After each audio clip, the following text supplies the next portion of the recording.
Рейнджеры заметили гризли, который в течение нескольких дней рылся у одного и того же края замерзшего пруда под звуки далекой музыки ветра.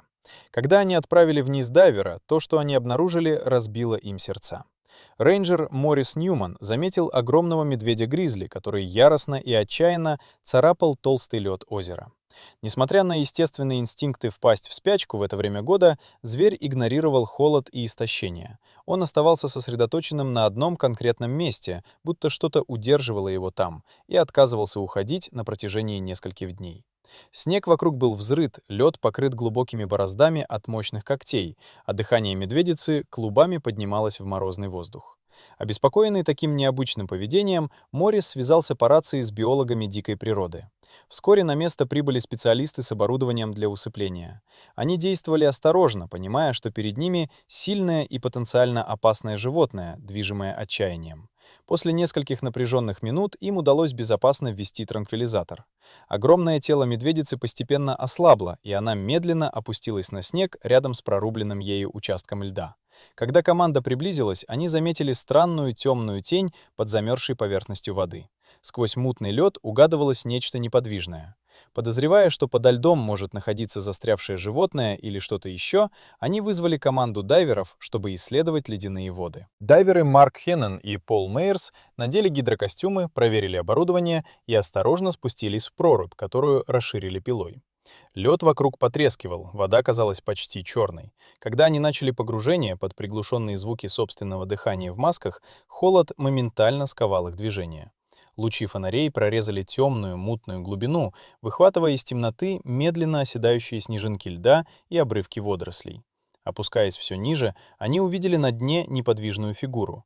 Сначала очертания оказались неясными, но по мере приближения свет фонарей отчетливо осветил маленькое тело. В тот момент, когда они поняли, что лежит на дне озера, они замерли. Это был медвежонок-гризли. Их сердца сжались. Дайверы обменялись взглядами и подали сигнал команде на поверхности. Даже сквозь холодную воду было ясно, их глаза наполнились слезами. Медвежонок был почти идеально сохранен в ледяной глубине. Биологи позже установили, что он, вероятно, провалился под тонкий лед, когда поверхность еще не успела полностью окрепнуть.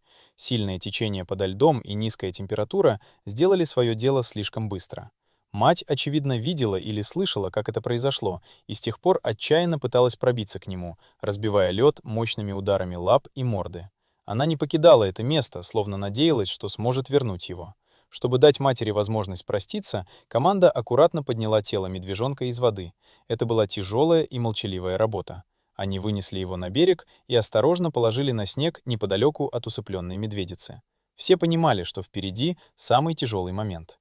Когда действие транквилизатора начало ослабевать, медведица пошевелилась. Сначала она медленно подняла голову, дезориентированно огляделась, затем ее взгляд остановился на маленьком неподвижном теле рядом. Она подошла ближе и осторожно подтолкнула его носом.